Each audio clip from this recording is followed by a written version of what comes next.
Hello, Ken. Morning. How you doing? Oh, I'm doing all right. First of all, congratulations, Mr. Soon-to-be Hockey Hall of Famer. Yeah, I'm excited. Just a couple of weeks away. Obviously, it was supposed to happen last July and or last November. So it's worth the wait. Can't wait to get to Toronto and spend a few days there with family and friends. I can't believe it because you only played 4 games. You didn't win any of them. Yeah, well, I played pretty good though, Rob. Your save percentage for Detroit in 3 games was .804, Yeah. and you played 1 game for the Hartford Whalers as well. Well, I used to say, in junior hockey, I think my goals against average was 3.99. Score me 5, you got 2 in the bank most nights, not every night, but most nights. Those are back to the days if you had a goals against average in the 3s or low high 2s or low 3s, you were an all-star. There was lots of goals. But the .804 saves percentage wouldn't last very long now. Maybe a period. Yeah. I milked it to 4 games. You did milk it for 4 games. You're a beast. Well, it worked out all right because you ended up playing 3 for Detroit, and then you're hanging around there for quite a long time, and that's why you're going to the Hall of Fame. But you started you're an Okanagan boy, you're a BC boy, Vernon, and you played for the Vernon Vikings. What do you remember about that? I remember I was the backup. Charlie Briskin was the #1 goalie. I think I'd only played about 10 games that year. Actually, I think that year after the trade deadline in February, I was 18 years old. I think I went on strike. I didn't go to practice for 3 or 4 days. And then the next year, in September, everybody that played for the Vernon team went to Medicine Hat Tigers. We were the farm team for the Medicine Hat Tigers. Right. I remember going to the Medicine Hat Tigers training camp. No aspirations, zero aspirations to make the Medicine Hat Tigers, just where everybody went for training camp. And that really was the beginning for me. By making the Medicine Hat Tigers, it just opened up a lot of doors. If I don't make the Medicine Hat Tigers, I'd probably go back to Vernon, play 1 more year of tier 2 hockey, and I'm not sure where it goes. So certainly making the Medicine Hat Tigers was the beginning of getting out of Vernon, BC, and getting an opportunity to pursue my dreams. Yeah, you still get back to BC. You said you still have a place in Vernon, so it's still kind of... I bought a place in 1997. I was born and raised there. Spent my first 18 years there, and then left to go play 9 years of pro. And then, like I said, in '97, my wife and I bought a place in Vernon. It's born and raised there. It's hard to beat BC. It's hard to beat the Okanagan Valley, especially in the summertime. So it's got a special place for us. I know you were in bingo in the American League, Binghamton. I know the only place I don't recognize on your resume of playing was Broome, Broome. And was that the old North American League? What the hell was Broome? Well, that's Binghamton. It was called the Broome. It's Broome County. So they call them the Broome Dusters. Yep. But that was my first year pro, the North American Hockey League. I went to play. I went to the Medicine Hat Tigers training camp with no aspirations, and a bus of us, the Vernon team, all my friends, and then these cuts started to making, and some of my friends that were, in my mind, better than me, they were cutting and they were going back to Vernon on the bus. It was a bus load, and there was a few of us. Don Murdoch, who I played junior with, stayed, and then I remember I just want to get to the intra-squad game. I think it was the Black-Orange game, and I got to that game, and I was down to like the final 6 goalies, and I thought, what, I've accomplished all my dreams and goals. I remember I sort of stole a jersey. I stuffed a Medicine Hat Tiger jersey into my duffel bag because I thought the next day I'd be getting the heave ho. Yeah. And the next day, and I played a couple of preseason games. I remember I played 1 good preseason game, and the coach Jack Shoup asked Don Murdoch, does Ken Holland play like that all the time? And Don said, well, if you give him a chance, he'll play good for you. And then as it turned out, I made the team, and then I told Luke Klaschinski, the trainer, that I took the jersey. So I gave the jersey back to Lou, the trainer. When the season started, that was it was my give back, I guess. And then I was drafted by the Toronto Maple Leafs. After my first year, I went to Toronto's camp, and I remember going to the landing in Toronto. I mean, I'm a little guy that's been from Vernon, BC, the Medicine Hat, and the prairies. and my eyes were the size of saucers when I landed in Toronto, and they took me up Yonge Street to the hotel to go to training camp. And I can still remember, I can remember two people skating. I went to Buffalo's camp and I went to Toronto's camp. Borja Salming, the way he skated. Yep. And Gilbert Perreault, the way he skated. I never, they were so powerful. Just the sound that their skates made in the ice. And, and then I ended up going back and playing a year of overage junior in Medicine Hat.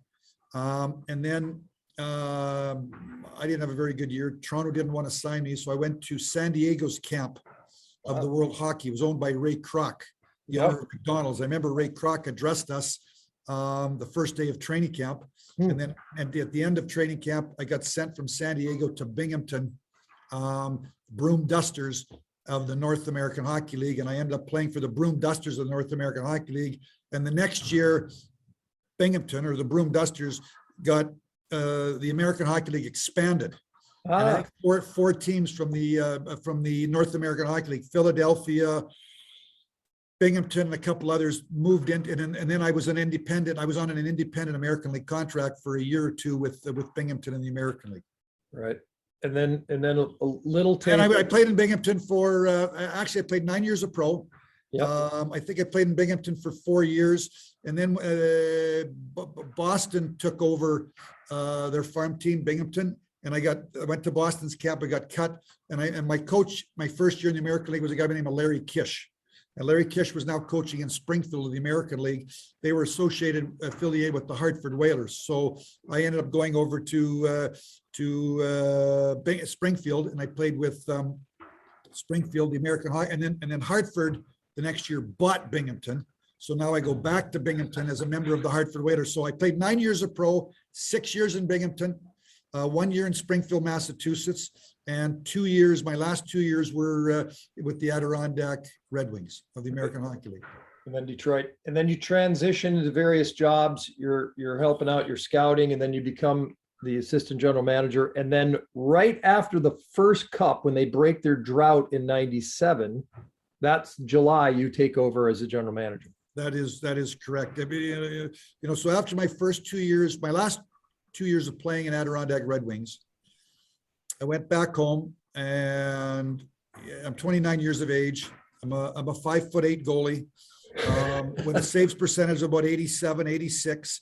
It wasn't a big market. It wasn't a hot market for those kind of stats and that kind of age and that size. And my agent was having a hard time finding me a job. And Jim Devillano happened to be having a conversation with Bill Dineen, my minor league coach, and Jimmy D told Bill Dineen that they were not going to re-sign me. They had, I think, Chris Pusey, the young prospect, they were going to turn pro. And then he happened to tell Bill that he's looking for a Western Canada scout, that Wayne Meyer, who had been the Western Canada scout for the Red Wings, was going to go back to work for the Portland Winterhawks. And Bill Dineen said he would, he strongly recommended hire Ken Holland. I think he'll do a great job for you.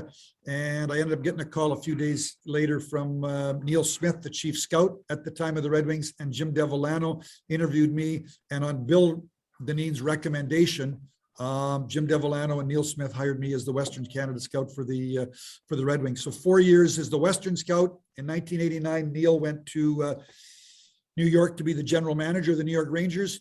Yep. Jimmy D elevated me to be the chief scout of the Red Wings, and I was the chief scout from 1989 to 94 for 5 years. And then in 94, I moved to Detroit to be the assistant general manager, and I got to work every day with Jim Devillano and Scotty Bowman, and I did that for 3 years.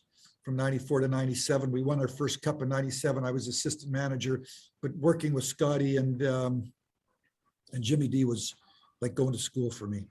Yeah, I was going to say, I'm assuming we'll hear these two names in your speech. Have you been working on the speech? I've been working on the speech. I've gone through a couple of drafts. I've actually close to another draft later today. I've been talking. I got the Hockey Hall of Fame as a speechwriter. I've been using him to kind of guide me. So I'm just I've got another way. I've got to get the speech to the Hall of Fame 5 days in advance of the induction. So I've got another week here to kind of fine tune and make sure I get everything in there that I want in a timely fashion. Because sometimes, as we know in this thing, Rob, I can get long-winded.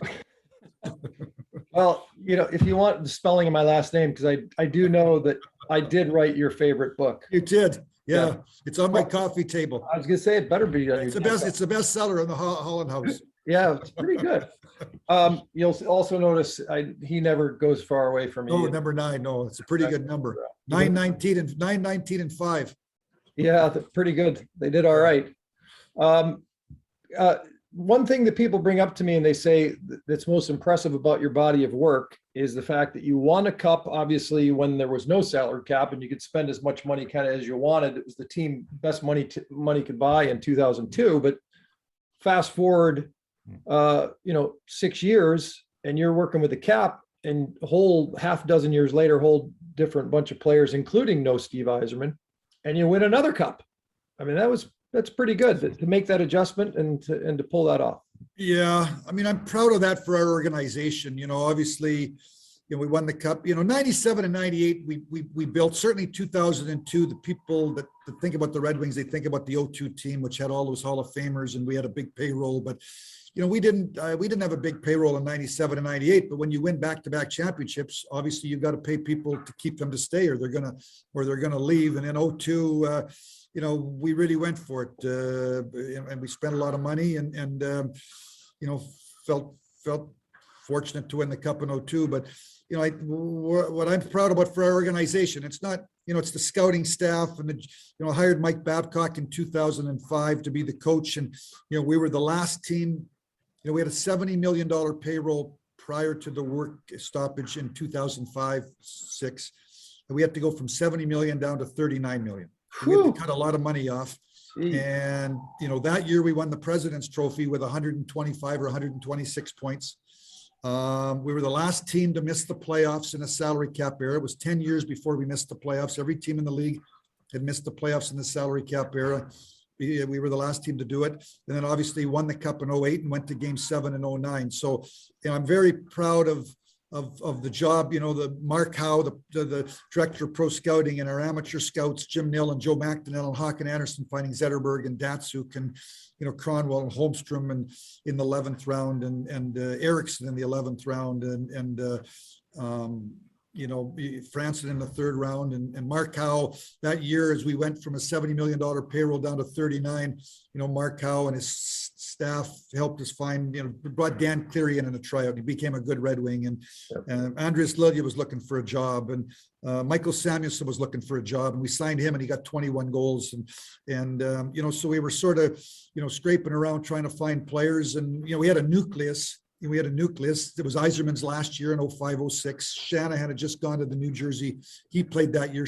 Brendan Shanahan, he left to the New Jersey Devils. So I'm proud of our organization, like coming out of that work stoppage, how our amateur scouts and our pro scouts really dug in and did a tremendous job. And obviously we went from and the constant through it all was Nick Lidstrom, number 5. He was there from the early 90s through 2011 or 12. So, we had a franchise defenseman that won 7 Norris trophies. And so coming out of 05-06, you still got Lidstrom, and then the emergence of Zetterberg and Datsuk. And sort of the baton was handed from Fedorov had left in 04 to Anaheim, but Shanahan, Yzerman, Fedorov basically over the course of a couple of years handed the baton to Zetterberg and Datsuk, and Zetterberg and Datsuk carried they were along with Nick Lidstrom, and then we signed Brian Rafalski as a free agent in 07, and kind of had another nucleus there that carried us to some, the Stanley Cup in 08 and game 7 of the finals of 09. 09, yeah. You don't need to remind the Vancouver fans about 02 and Nick Lidstrom, because of course, down in the series, and then the center. When we were down 02, we were down 02. I remember he scored the center ice goal in game. Yeah, game two. We lost. They beat us Saturday afternoon in Detroit. And when the game was over, the fans, I know there was 3 or 4 jerseys of Red Wing jerseys were thrown on the there was some unrest. And I remember we jumped on a plane and we got to Vancouver that night, And I remember as we got off the plane in the bus, when the bus come out of the, the private terminal, there was 3 or 4 or 5 cars of kids, young teenagers and, in their high teens and young 20s. And they had brooms. We were down, we were 02 and they drove it. They were on both sides of the bus. They took us all the way from the airport to down to the Pan Pacific.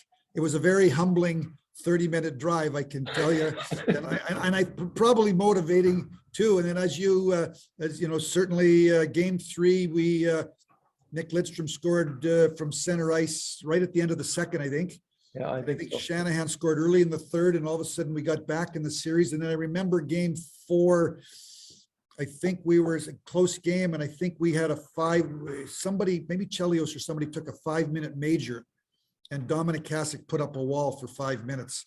And we found a way to win game 4, and all of a sudden went back home and with this, leveled the series at 2-2. But certainly, it was a tremendous series, and feel very fortunate that we were able to find a way out. But championship teams, you win the championship. There are moments when you've got to step up and take your game to another level, and certainly our guys in game 3 and games 4 in Vancouver did that. But Vancouver had a tremendous hockey club as well.